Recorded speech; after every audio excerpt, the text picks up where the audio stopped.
listening to the AI Moment with me, Jonathan Wagstaffe. And me, Danny Denhard. And today we're delighted to be joined by Geoff Gibbins, who is the author of a recently published book called When AI Shops. And Geoff's focus is very much the human-AI commerce interface. So he's really focused on how we're going to use AI to buy and sell things as we go through the coming years. Geoff, thank you so much for joining us on the podcast. Where do we find you today? Well, thanks. Great to be here. I'm in New York today. It's actually a very cold, sunny day in New York. Cold and sunny sounds good to me. Sounds better than we've got in the UK at the moment. Let's start with agentic commerce. Define agentic commerce for the audience. Just a short definition so we know where we are with it. Yeah, so I think agentic commerce, I would define it simply as the situation when there's buying and selling taking place between one party buying or another selling, at least, and AI is involved somehow in that process. So that could be that it's helping to research for the buyer or the seller. It could be that it's actually making decisions for the buyer or the seller, or it could even be that it's actually executing transactions on behalf of the buyer or the seller. So it's really about AI playing different levels of involvement. So agentic commerce is still emerging, and it's lots of different things that it could be in the future. And you describe that well in the book. When was the moment when you realized that the shift was inevitable? I think for me, about 3 odd years ago, we all started talking about ChatGPT, and it was amazing the tasks that it could complete and the automation that it could do and the potential of that. I think it became clear to me probably about 1.5 years ago. I actually remember reading an article in the New York Times that was very early on in this journey of understanding how do you change what an LLM does and says. And they had an article where they talked about how some companies were starting to figure out, well, how could you get recommended more as a result of what you're publishing and what you're doing? And it wasn't just talking about shopping. It was talking about, all sorts of ways you can, burnish your personal brand and get AI to talk about you in a different way. But it really opened my eyes to the idea that AI was going to be a new marketing channel. And then in the next month or two after that, I started talking with clients at the Coca-Cola company, at Suntory, and it became immediately clear that this is an entirely new marketing channel of marketing to agents, which was just a whole greenfield opportunity and a challenge for them. Yeah, and I think one of the things that struck me listening to you speak and also seeing the book is I think this stuff is further down the road than a lot of people realize. There are literally millions and billions of dollars being done agentically already. And I think lots of people are of the mindset that, yeah, we know this might be coming, but we didn't know how far it's already got, if you like. Can you just give an example of how that would work in practice, how an agentic AI commercial process would work in practice?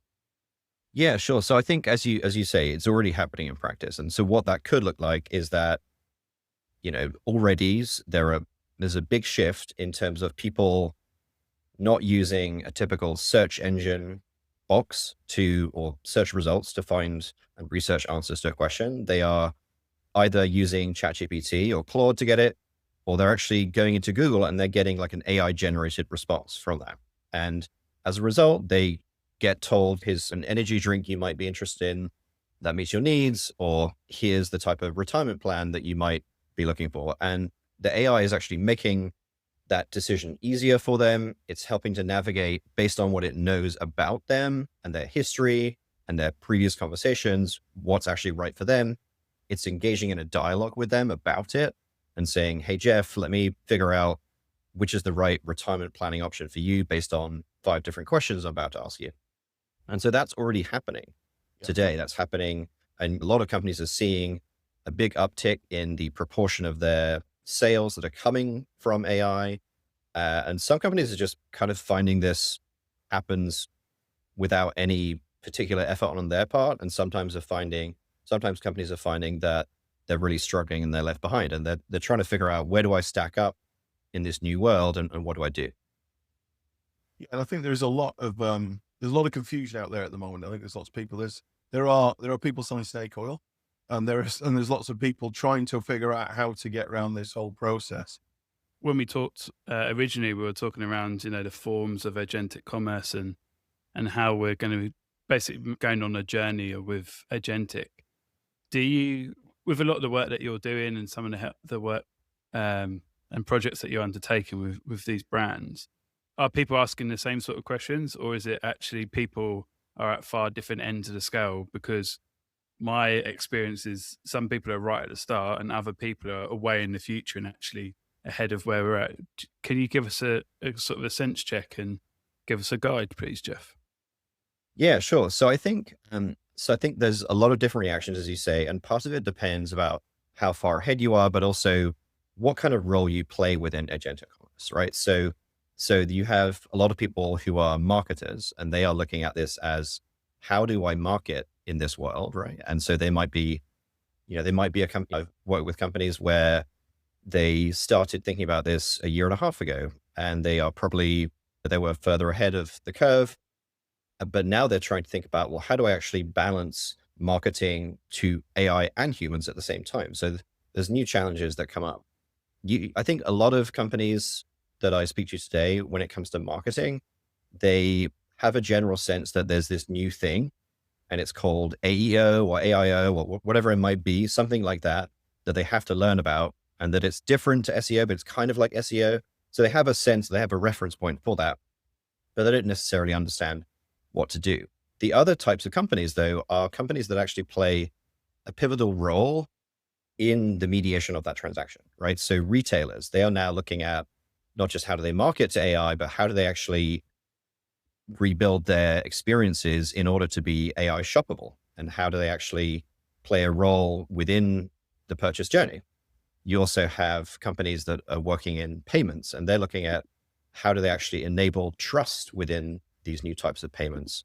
What's the way that you actually change your business model around how you manage transactions? So there's lots of different entry points depending on who you are.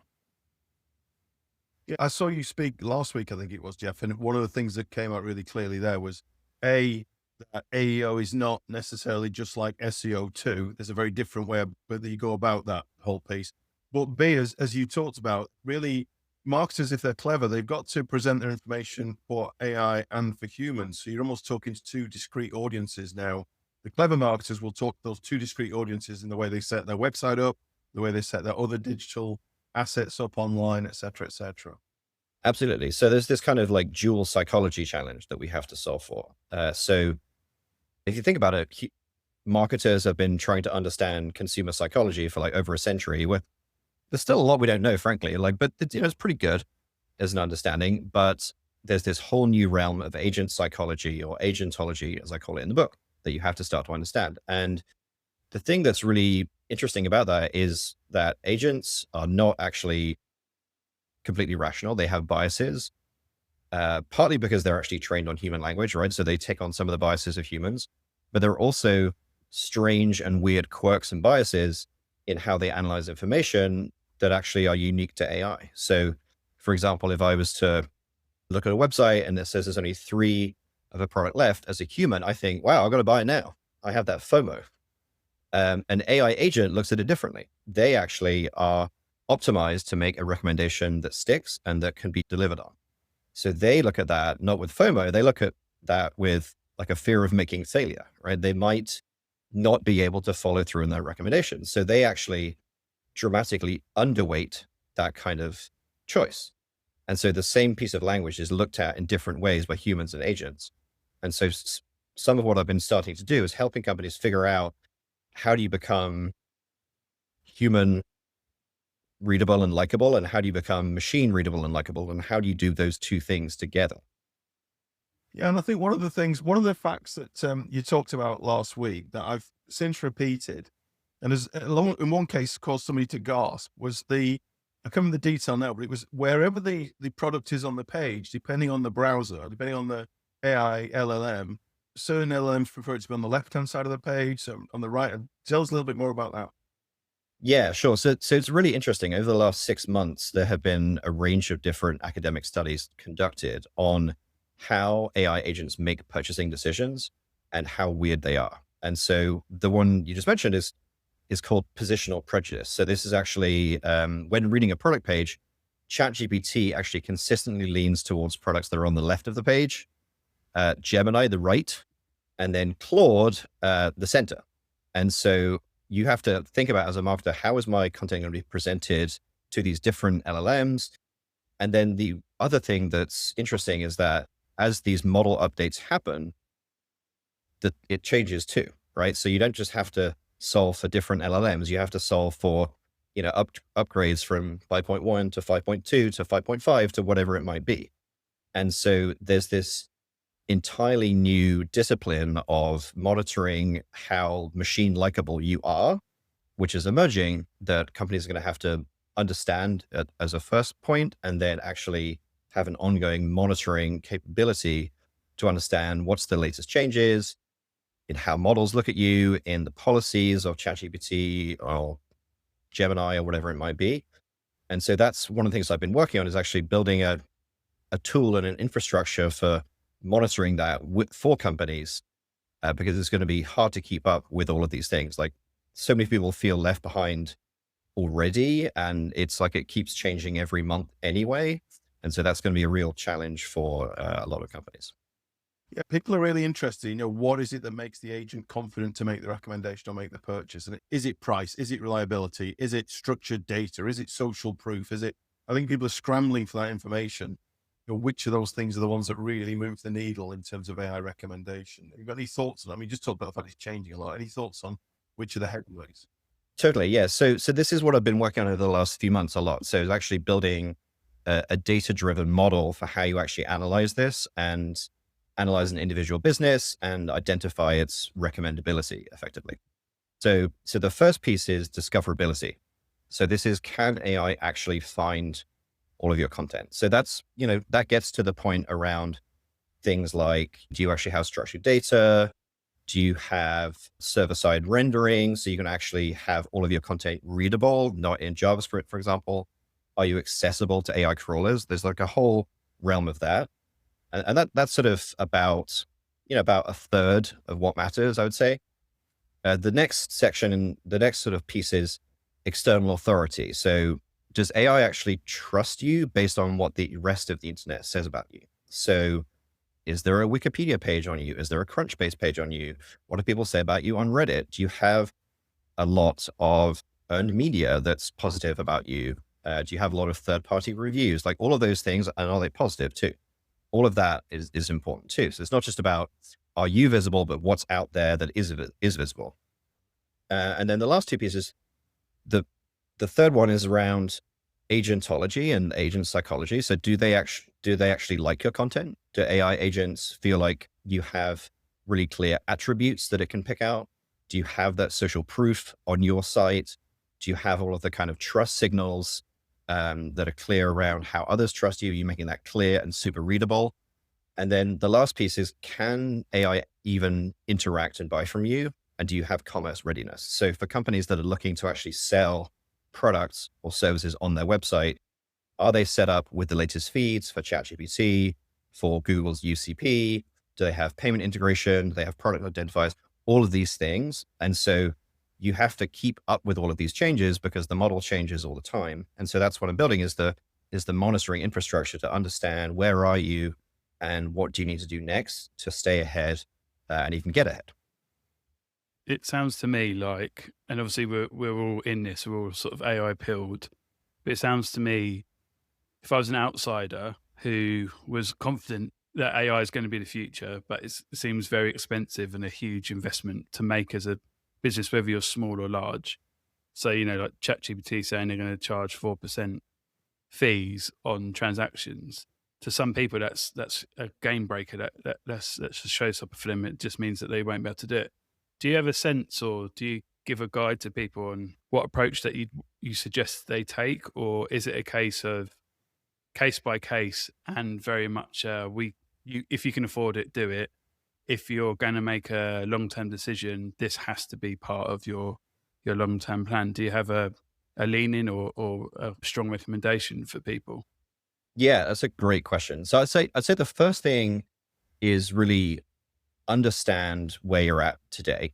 And so the tool I've been building, Robotics, Robotics.ai, I'll put the link in the description. So that is really designed to help you figure out in 5 or 10 minutes, where do I stand today, right? What's actually my current state of play. Am I doing well? Am I not? How do I compare to my competitors? But then you raise a really good point. The question next is actually, what do I want to do? So as you've seen over the last few months, I think a year ago, everyone was saying, well, I have to be visible. I have to have the AEO right. And that might be the answer for some companies. But what we're also seeing is a lot of companies are now starting to block AI from accessing their website. So Etsy, for example, they have a privileged partnership with ChatGPT. And so one of the things I found actually in building the Robotics tool is that they block bots from accessing their website, right? They don't want to be accessed. They don't want AI bots accessing their website all the time because it's actually quite expensive. And they want to control what's the message that is sent to ChatGPT and to Gemini. And so that's why like the AEO tools are great if you want that, but you have to decide if that's what you want. And so it's a question of like, what's your strategy overall? And that might change over time for companies too. So what would you do if you're a CMO or a CEO, Geoff? What are the first 3 moves in the next 90 days then? I think you've already started to say one of them is to understand where you are using the tool, but what are the 3 things you want to do in the next 90 days? Yeah. So I think the first thing would be, understand sort of what's your current state assessment of where you are, how well set up are you across those 4 different factors. I think the second piece would be to understand how are your customers actually interacting with AI? Because that looks very different for different businesses. So what types of tools they're using for what specific types of purposes, and how does this shift the mental model of how they actually need to interact with your business and what your experiences need to be. And then the third thing is to use that information to figure out not just what kind of infrastructure changes I need to make, but actually what does that mean in terms of what we should be selling differently, right? So part of what I think I've discovered with working with companies is it's not about how you market, it's also about what's the type of thing that you sell. Do you need new ways for people to actually engage with your products? Do you need new services? Are there things you could be doing that are just fundamentally different that you haven't done before that are better suited to an AI mediated experience? So I've been working with a friend of mine she's the chief marketing officer at a medical device company. And what they've actually developed is a new onboarding service that is specifically marketed to AI agents. That is an entirely new product that they've offered because it was very trustworthy and very appealing to AI agents. And it also works a lot better for humans too. And so that's the kind of work companies need to do, is not just how do you market to AI, but what do you actually market them to? Wow, so they built a new revenue stream there purely on the back of the AI piece on top of their existing Exactly. revenue pieces. Nice, like it. Is there anything that's emerged where you can say this is something that always needs to be true about a brand for an AI agent to reliably choose it? Are there any real North Stars yet? I mean, there are some super quick fixes, right? So this is some of the stuff that I see in talking to people. So, if every company pretty much has a website, one of the things you can do is just make sure that AI can read your website easily. That doesn't take huge infrastructure changes or org redesign. It's just, let's make sure that there's structured data that reflects the accurate content that we want on the site. And then simple things like I worked with a company recently. They had a lot of amazing reviews of their products on their website, but they were all stored as images. You just store them as text. Like simple tweaks like that make a big difference. And so there's some very quick things that anyone can do that really don't cost much money or time at all, but can have a huge impact. We were talking and I've made a load of notes, which is always a good sign. But one of the things you said, and I think it's vital, like a recap so far, is the AI in the way that you explain it is another channel. So I think that's a whole new way for businesses to think.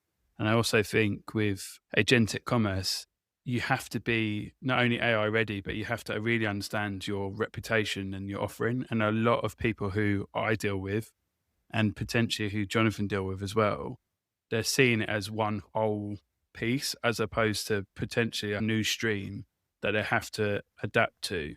And where most people fail in this like workshop and hackathon approach, Yep. and trying to take it along their own way is almost trying to take it like BAU and just trying to drive something forward that looks and feels the same. and they're just going to try and apply the same rules. Do you think with Agentic and a lot of the other things that you said, do you think with Agentic there are signals where people can apply lessons and learnings from other tectonic shifts, or do you think this is really people have to get it into their work ethic that it is brand new, it is net new activity, it is such a dedicated channel that you have to prepare and bring people on to drive this real change? Yeah. Yeah. Great question. So I'd say, I think the thing that can be learned from other tectonic shifts and technologies is that ultimately the real value and the work that needs to be done eventually is not the technology adoption. It's actually how do you reinvent the way that you work. Right. And so that has been true of e-commerce, of social, of cloud, metaverse, name your technology, right? Like, well, not metaverse because no one's did it, but you know what I mean? Like that would have been the way to do it with metaverse. But so that's the real lesson that we can learn from other technologies. The thing that, and so that's, that rhymes, that continues. The thing that's different about AI though, is that it's not a simple deterministic technology. It is weird. And so there is this whole journey that we're going on as, I guess, a species of learning about this kind of strange, similar, but different form of intelligence. And one of the things that I found really interesting is that I've actually learned more about what it means to be human by interacting and learning with this new type of intelligence. And actually that the fact that it's not one kind of intelligence, it's a bunch of different types of intelligence. They're all kind of weird in their own ways. And so it's not like cloud. It's not like the internet in that way. It's actually this whole new thing that we have to understand that operates kind of alongside us, but in a very different way. Tell me more about that, Geoff. Like, what you found out more about what it means to be human. What are the learnings you can share with us there? That's fascinating comment. So I think if you think about how, so this, maybe the first thing I would say is people often will criticize AI for not being very good at things, right? And I remember there was a really funny quote that I saw like a year ago or something, and it said, "I can't believe that AI makes mistakes. Whenever I read 60 million books, I never make an error." Right? And it's like, it's kind of funny when you compare, like, people say, well, AI, you can't actually explain how it made that decision. We can't really actually understand how humans make decisions still. We've been studying that, like humans have been studying that for thousands of years, and we're still trying to figure it out. The way that, the way that the way that humans sort of confabulate memories is kind of the same to the way that AI hallucinates. So those are some of the things. But I'd say in interacting with AI, I think the real power of collaborating well with AI comes with thinking about how do I as an individual learn best? How do I think best? And how do I deliberately work with this partner that can help me to think and work in new ways that are right for me? And so I think it kind of shines a mirror on who you are as a person. Wow. Okay. There's something when you were talking around like behavioral science, we've started to learn and understand how different people interact, how we have our own biases, like you said earlier. But it'd be really interesting to see how behavioral science shifts and changes once we understand there's human intelligence and then there's this new intelligence. And I think it'd be really interesting the sort of knock on and the ripples that happen, say, in the next few years, and understanding that in the work environment would be critical. I think linked to that is the point you've already talked about, Geoff, which is there is an assumption that machines are kind of infallible and they're consistent. And as you've already said, AI exhibits biases, and those biases change maybe daily. So it's there's not even a consistent bias there. It's a much more random process maybe than we might. Yeah, definitely. Just to round off with Agentic, is we're slowly starting to see it in the Western world. WeChat and Quan in China it's kind of been under the radar. It's happening more and more out there. Do you think we'll be learning a lot from that China and the Chinese way of Agentic, or do you think the way that these LLMs and really big institutions are tackling it, do you think it'll be different, or do you think there will be some sort of convergence that would be very similar?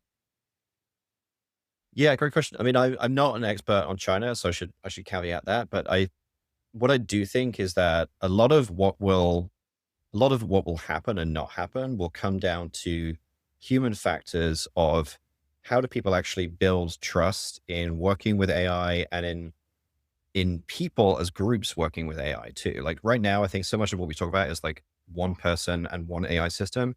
The dynamics of communities of humans and AI working together, I think that will really determine how the future evolves, I would say.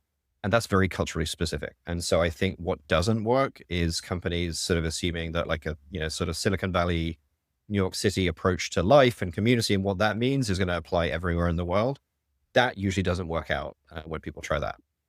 Yeah, I think the removal, when people start thinking around like actually really building for agentic, I think the tribalization of how we are as humans and we look to be safe in tribes, I think there are going to be so many geos and so many different approaches when it comes to this. And interestingly, the CTO of Mozilla said recently he thinks it's going to be all open source, smaller models that will be, leading the charge in say 6, community 9, 12 based. months.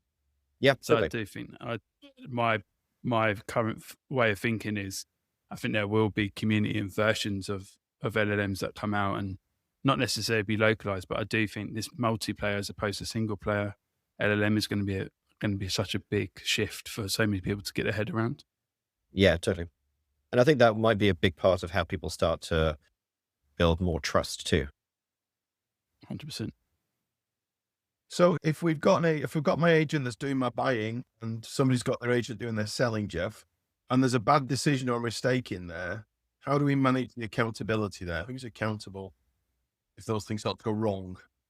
Yeah, so that's really interesting. So right now, the LLMs actually don't want to have that accountability. It's sort of like a bit of like a hot potato question in the industry, as I understand it. I think they may do so in the future because I think we're still so early in this journey. I think it's really important to understand. Yeah. Like the actual implementations of AI shopping agents, they're not really actually looking at like completely autonomous shopping decisions in most contexts. So right now it is, usually it's kind of the merchant or the payment system that might change. I think what's the problem is that it becomes a lot more murky when you don't know who's actually involved and how a decision was made. So I think that's going to be a huge legal and economic issue because then it comes down to who actually pays for when things go wrong. I know this is a topic that a lot of the payment networks are looking at actively in terms of how do you define that accountability and who should that be, but I don't think we've seen who that will be yet. Yeah, that's even outside of the world AI. If I'm in the UK buying from a US vendor on a commerce server that's in Singapore with a payment system that's in Switzerland, whose law applies? Even if you agree that there's a liability, like whose law are we suing each other under? There's lots of things like that, I think, on top of the AI question that still have to play out. From your point of view, where's the red line? Where in this new world, where should humans stay involved? No matter how good the agents get, are there certain places that there must still be human intervention?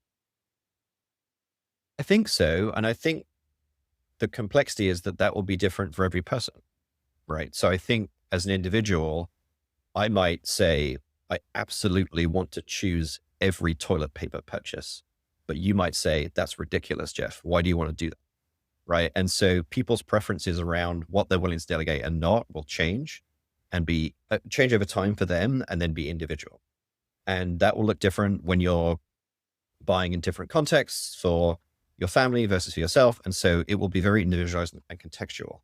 And so that's a whole realm that needs to be unpacked as well. I don't think we have the answer, but I think it won't be one answer. If we look forward, let's go to 2030. Tell me what's the likely scenario and maybe speculate on a wild card that people are ignoring at the moment that you think might be more influential than they realize. Pretty question. Okay. So I think 2030, I think we won't be talking about agentic commerce, right? Because it will just be buying and selling stuff. That's, like no one talks about, did you use a website to sell this? Right. It's like, well, obviously, yes.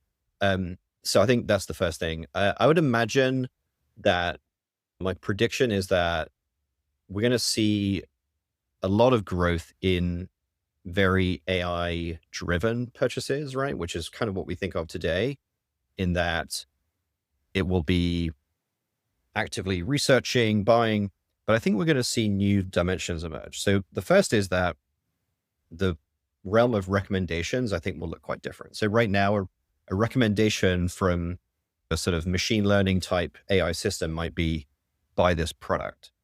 I think that might evolve to a much more complex and interesting space. So instead of buy this product, it could be sign up for this entire plan and we will manage your groceries for the entire year. Okay. Right. And you're buying into a system of recommendation, and it's going to evolve and adapt and learn from what you have in the house and not, and all that kind of stuff. So it won't be about like individual product recommendations. It'll be about how do you orchestrate buying and selling for an individual, for a company. I also think probably a lot of the bigger changes we're going to see are actually going to be within companies in terms of how they actually manage procurement as well, not just consumers. And then I guess the wild card in all of this is that everyone's talking about this in the realm of ChatGPT and Gemini, like a chatbot that you're interacting with on a computer.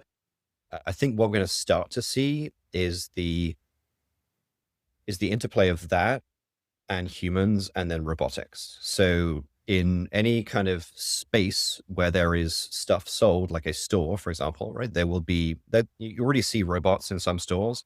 There's going to be much more robotics in those stores, though, monitoring the shelves, monitoring the people, interacting with the people, interacting with the shelves that move around and restock or whatever it might be. I think there's going to be a lot more that happens in the integration of robotics. That'll probably be quite early in 2030, but I think that's where the conversation will be rather than chatbots in a few years. You just move one step from that to your point. Okay, so you get the AI to manage your shopping, your food shopping. It's only one more step then to say, and I'm actually going to get the AI to talk to my health data. And so the AI is going, you've put a couple of kilos on this week. You need to just eat more salad. And so you can start to see back to something that Dan and I were discussing on a recent pod where we're talking about devices, wearables, and the way that they become life assistants almost. They're advising in all areas of your life because they understand you.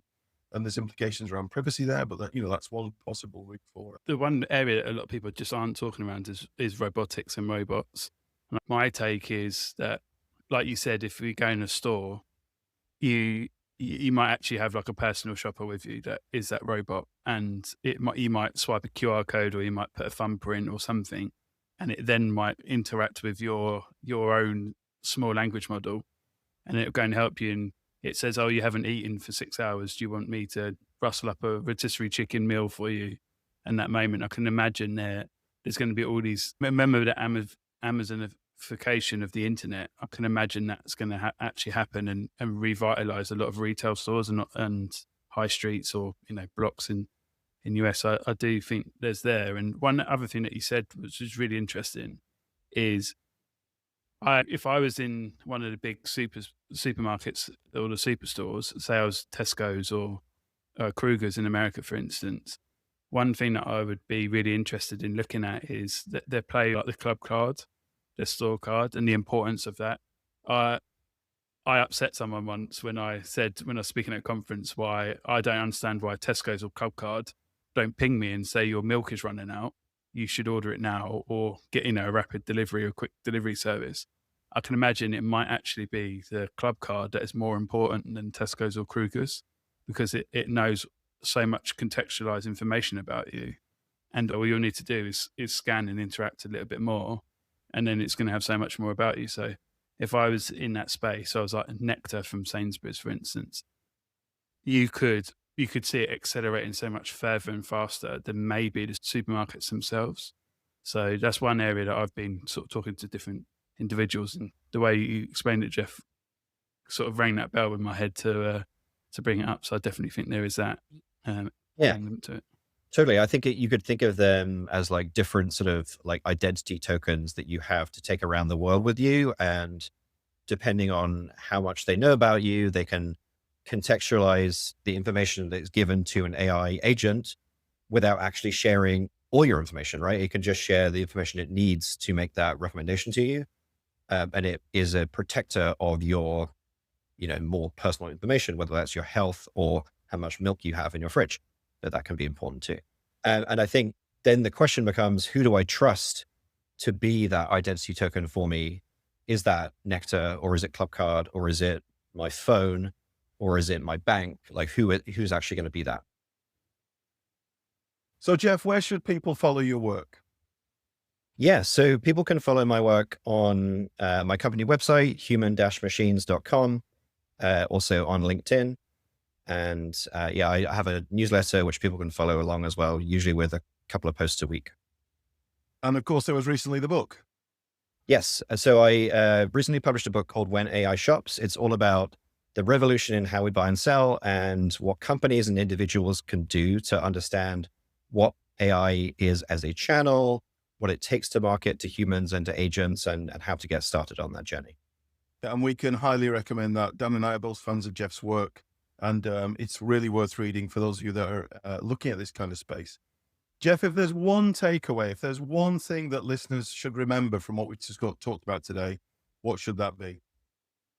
Yeah, I'd say the first thing is that AI is a channel, not just an automation tool. It's a way of buying and selling products and services that every company needs to start to learn about. And it's super weird and fascinating. And to get started, there are some simple things that any company that can do, no matter who you are. Brilliant. Geoff, it's been an absolute pleasure to speak to you today. Thank you for sparing us the time, and good luck with everything you're doing this spring. Great. Thank you. Dan, I really enjoyed that interview. That was great. I loved geeking out, and I loved just hearing someone who's in the middle of it, just who wants to tackle and help businesses just progress in AI and in a human and tech future. I think it was brilliant, and so much to learn from it. Yeah, and I like, there was some very practical advice, wasn't there? There was, we were able to go into the middle distance and say, what might it look like? Geoff was able to go into some of the deep technical stuff, but at the same time, I thought there was some really good practical advice about the way we have to behave this year, things that businesses have to think about this year. Yeah, exactly. I'll let me share a few of my scribbled notes down.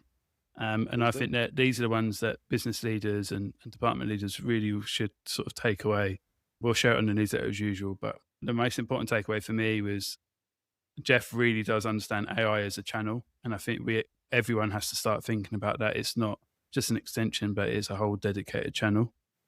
We really do have to think about it as an ecosystem, because it's going to keep evolving, and there's going to be layers and layers built on top and connected layers to what we're doing now.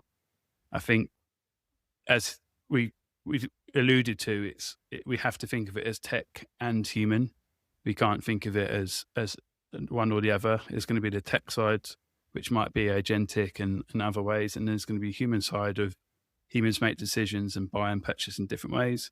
And then I really like the future framing from Geoff, which was the future is LLM and AI. It's agentic. There'll definitely be a wearable play. And then there will be robotics, as we've sort of hinted at before. Is there anything you would add to that?